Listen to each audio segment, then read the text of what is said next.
சொல்லுங்கண்ணே. அடுத்தது என்ன படங்கள் கமிட் ஆயிருக்கீங்க? தொடர்ந்து ஹீரோவா நடிச்சிட்டு இருக்கீங்க. ஆமா, அடுத்த ஹீரோ நல்லா இருக்குண்ணே. அடுத்து நிறைய படங்கள் கமிட் ஆயிருக்குது.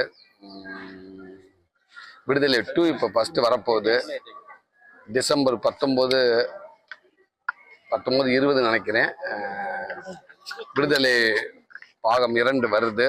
கண்டிப்பா விடுதலை 1 எப்படி அவங்க எல்லாத்துக்கும் பிடிச்சிருந்துச்சு, அதே மாதிரி விடுதலை 2 அவங்க எல்லாத்துக்கும் ரொம்ப பிடிக்கும் நம்புறேன். நேற்று பாடல் வெளியாகிருக்கு, ரொம்ப வரவேற்கப்பட்டிருக்கு. இப்போ உள்ள பாடல்கள் இல்லாம எல்லாருமே 90s பாடல்கள் நினைவுபடுற மாதிரி வச்சிருக்காங்க. இளையராஜாவோட இசை அந்த படத்துல எப்படி?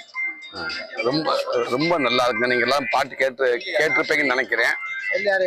ஆமா, ஐயா இளையராஜா ஐயா உலகத்தின் தலை சிறந்த மனிதர்கள்ல கண்டிப்பா ஐயா இளையராஜா அவரால் அதை தவிர்க்க முடியாது. இன்னைக்கு 82 வயசு 83 வயசுலயும் ஒரு மனிதர் காலையில எந்திரிச்சு 4 மணிக்கு எந்திரிச்சு தொழில் பக்தியோட உட்காந்து தியானம் பண்ணி பாடல்கள் எழுதி, இந்த வயசுல பாடல்கள் எழுதி மியூசிக் போட்டு பாடி இருக்காருன்னா உண்மைக்கு அவர் இருக்கிற சினிமாவில், அவர் ஒர்க் பண்ணிட்டு இருக்க சினிமாவில் நானும் ஒரு நடிகனா இருக்குங்கிறது மிகப்பெரிய பாக்கியமா நினைக்கிறேன். உண்மைக்கு இன்னைக்கு அவர் இருக்க இந்த காலகட்டத்தில் நம்மளால இருக்கிறது ஒரு பெரிய பாக்கியமா நினைக்கிறேன்.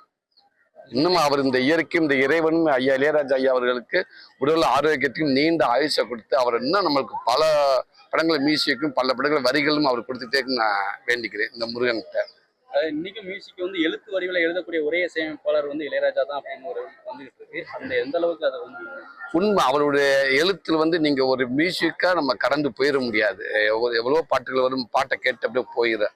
ஆனா இன்னைக்கு ஒரு எளிய சாமானியன், ஒரு ரசிகனும் கூட அவருடைய ஒரு சாதாரண சாமானியன் கூட அவருடைய பாடல் வரிகளை கேட்டா திருப்பி பாடிக்கிட்டே இருக்க தோணும்.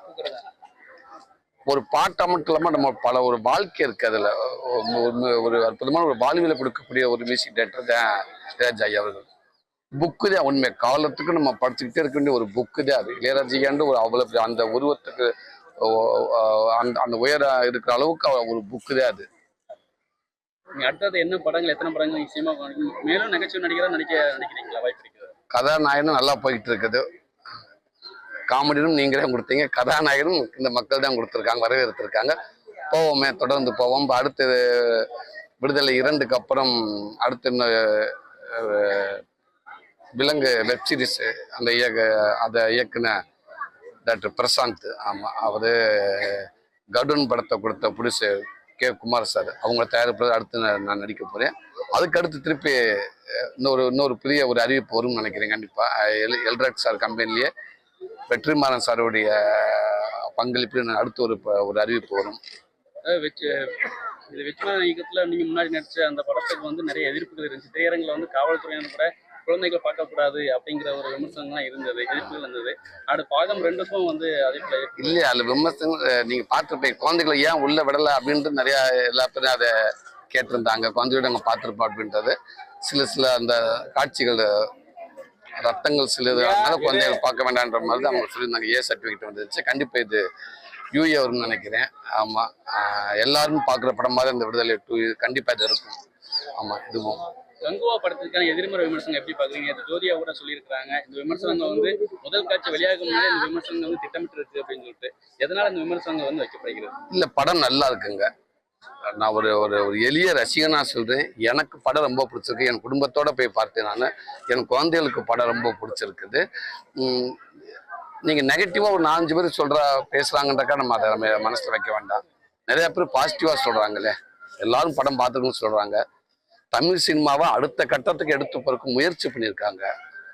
அந்த எண்ணத்துக்கும் அந்த முயற்சிக்கும் நான் உண்மைக்கு நான் தலை வணங்குறேன். நம்ம எல்லாரும் பாராட்டக்கூடிய விஷயம். இவ்வளவு பேர் உழைப்ப போட்டிருக்காங்க இல்லையா? அதை நீங்க படம் பார்த்துருப்பீங்கன்னு நினைக்கிறேன். கடின உழைப்ப போட்டிருக்காங்க. ஒரு 2 வருஷத்துக்கு மேல அவ்வளவு பேருக்கு வேலை கொடுத்துருக்காங்க.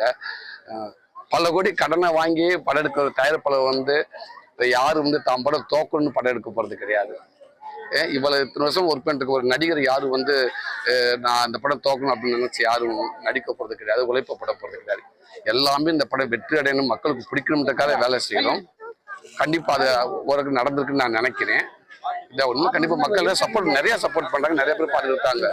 ஒரு சில பேர் வந்து அது வேற மாதிரி, அது அவங்க இப்ப எல்லாம் எப்படின்னா படம் பார்த்து சொல்றதை விட அது வாரம் வந்து அந்த கேமரா முன்னாடி ஏதோ ஒன்று சொன்னா நெகட்டிவா சொன்னாதான் நிறைய பேருக்கு ரீச் ஆகுது அதுக்காகவே வந்து படம் பார்த்துட்டு அதுக்காகவே சில பேர் பேசுறாங்க. அப்படி ஓகே, அது அவங்க தனிப்பட்டதா இருக்கலாம். கண்டிப்பா படம் எல்லாத்துக்கும் பிடிக்குங்க. தனுஷ் நயன்தாரா மேட்டர் தெரியல, அது எனக்கு தெரியல. தனுஷுக்கும் நயன்தாராவுக்கும் இப்போ வந்து ஒரு இடைப்பட்ட ஒரு 10 கோடி ரூபாய் கேட்கறதுல ஒரு பிரச்சனை போயிட்டு தெரியலங்க, அதை நான் கவனிக்கல. அப்படியே இருந்தது அவங்களுக்குள்ள இருக்கிற விஷயங்கள். கண்டிப்பா அது ஐயா முருகனை பார்க்க வந்திருக்கேன். திருச்செந்தூர் முருகனை போன வருஷம் வந்து இந்த வருஷமும் வந்திருக்கேன். நான் வந்து கண்டிப்பா ஐயாவோட ஆசீர்வாதத்தை வாங்கி போலான்னு வந்து சரிங்க.